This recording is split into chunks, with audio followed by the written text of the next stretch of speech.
Hello students, I'm planning a statistical investigation, inquiry और सर्वे सांख्यिकी अनुसंधान या सर्वेक्षण का आयोजन की पॉइंट स्टडी कर रहे थे, जिसमें हमारा पहला था डेफिनेशन द प्रॉब्लम्स, समस्या की परिभाषा।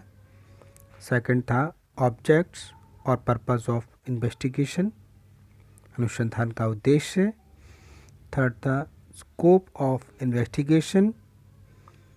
Fourth period of investigation. Fifth type of investigation, जिसमें हम सेंसस एंड सैम्पलिंग फर्स्ट को स्टडी कर चुके थे, डिस्कस कर चुके थे, लेकिन इसमें कुछ छूट रहा है, इसको हम आज कंप्लीट करते हैं। तो देखिए, सेंसस एंड सैम्पलिंग हमने इसको अंडरस्टूड किया था कि जो सेंसस होता है वो होल यूनिवर्स में से जो होल यूनिवर्स की हर इकाई के संबंध में इंफॉर्मेशन कलेक्ट की जाती है, किसी को छोड़ा नहीं जाता। इसका सबसे अच्छा एग्जांपल भारत की जनगणना है, जो हर 10 वर्ष के बाद की जाती है। अगर सैम्पलिंग मेथड की बात करें तो उसमें से जो हमारे पास होल मतलब यूनिवर्स होता है, उसमें से कुछ यूनिट को ही सैंपल के रूप में छांट लिया जाता है, फिर उसका अध्ययन किया जाता है। आगे इसमें थोड़ा सा करते हैं। For example, it is position of labour welfare in public enterprise is to be studied, and from the view some public enterprise are selected. It will be called sampling method. Census method is fully reliable, but it involves more time, more money and more labor. Therefore, in practice, usually sampling method is followed.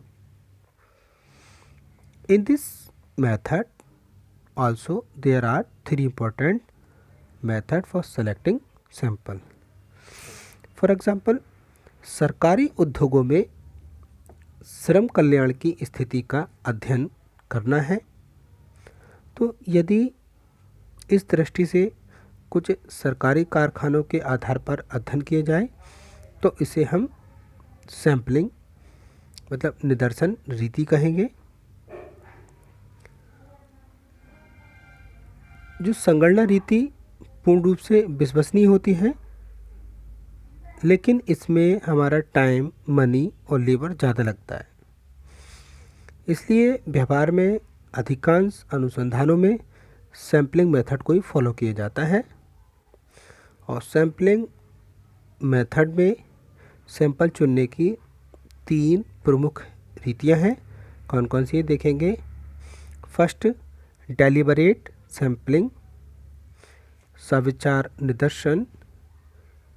Second, random sampling, यादृच्छिक या दैव निदर्शन।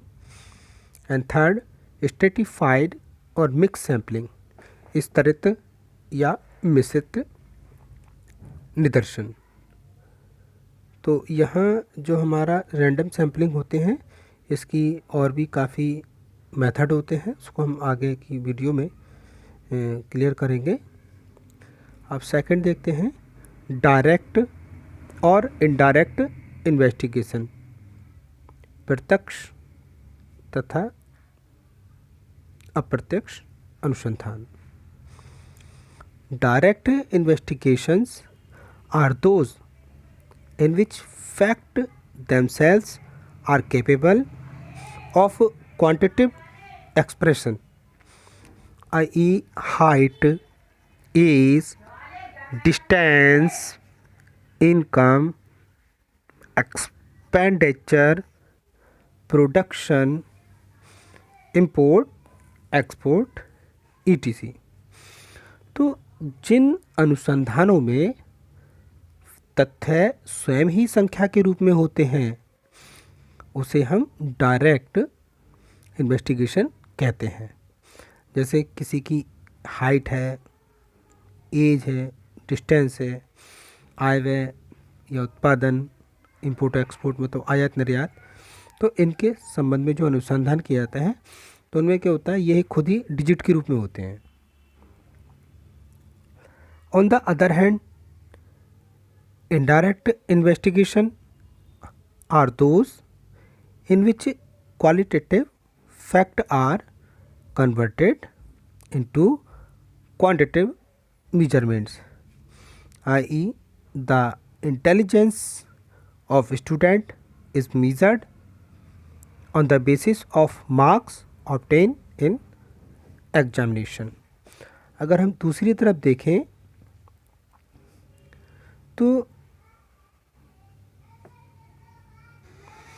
तो जिसमें हमारे गुणात्मक तथ्य होते हैं उनको संख्यात्मक मेजरमेंट में, संख्यात्मक माप में परिवर्तित करना होता है, तो वहाँ पर हमारा इनडायरेक्ट इन्वेस्टिगेशन होता है। जैसे विद्यार्थियों की कोई एबिलिटी है, योग्यता है, तो उसको मेज़र करने के लिए उसके जो एग्ज़ाम में उसको अंक मिले हैं या परीक्षा अंकों के आधार पर उसका एनालिसिस करना। तो ये था हमारा direct and indirect investigations.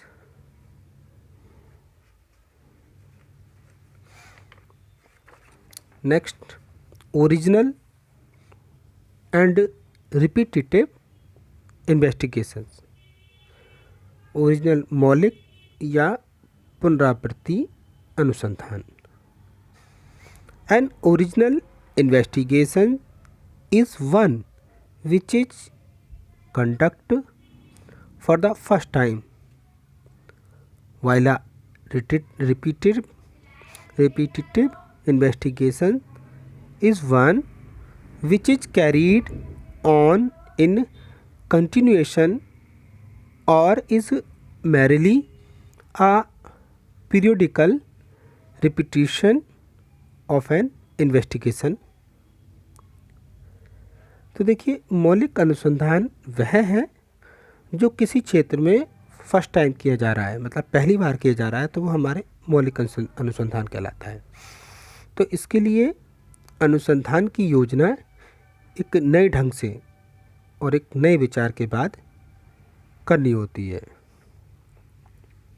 In an original investigation the plan has to be drawn very carefully, while in repetitive investigation the previous plan is only modified to suit the new situation। तो जो हमारा मौलिक अनुसंधान है वो पहली बार किया जाता है। तो जब पहली बार किसी चीज़ को करते हैं तो उसको योजना को किसी नए ढंग से, बेहतर ढंग से, काफ़ी विचार के बाद करना होता है। और जो रिपीटेटिव अनुसंधान है, पुनरावृत्ति अनुसंधान है, जो पहले हो चुका है उसको फिर से किया जा रहा है, तो हमारा रिपीटेटिव होता है। तो इसमें पिछली योजना में कुछ मॉडिफाई करके, संशोधन करके, इम्प्रूवमेंट करके नए प्लान, नई योजना तैयार कर ली जाती है। नेक्स्ट देखते हैं, रेगुलर एंड एडहॉक इन्वेस्टिगेशन। नियमित अथवा तदर्थ अनुसंधान। Regular investigations are those which are carried on permanent basis and usually a permanent organization is set up to carry out such investigation। जिन विषयों के संबंध में लगातार अनुसंधान होते रहते हैं उनको हम रेगुलर इन्वेस्टिगेशन कहते हैं। इनके लिए प्राय स्थायी संगठन की स्थापना की जाती है। On the contrary, the investigation undertaken for some special purpose is known as ad hoc investigation. और इसके विपरीत किसी विशेष कारण या किसी विशेष कार्य के लिए किए जाने वाला अनुसंधान तदर्थ या एडहॉक इन्वेस्टिगेशन कहलाता है। नेक्स्ट देखते हैं, कॉन्फिडेंशियल और ओपन इन्वेस्टिगेशन, गोपनीय तथा खुले अनुसंधान। Confidential investigation are those in which subject matter or finding are kept secret। जिन अनुसंधान की विषय सामग्री और निष्कर्ष को गुप्त रखा जाए वो हमारे कॉन्फिडेंशियल या गोपनीय अनुसंधान होते हैं। Usually government for the purpose of its official use and business enterprise for the purpose of their private use। तो इसमें क्या होता है, सरकार राजकीय प्रयोग के लिए और व्यापारिक संस्थान निजी प्रयोग के लिए कॉन्फिडेंशियल इन्वेस्टिगेशन करते हैं।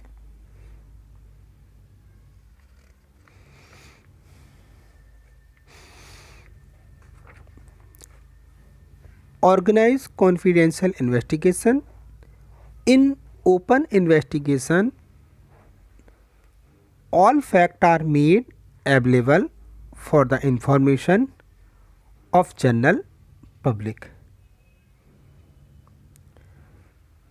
जबकि जो खुले अनुसंधान होते हैं उसमें जो भी फैक्ट होते हैं, जो भी इंफॉर्मेशन होते हैं वो जनरल पब्लिक मतलब जो जन सामान्य है उसकी जानकारी के लिए अवेलेबल होते हैं। तो जो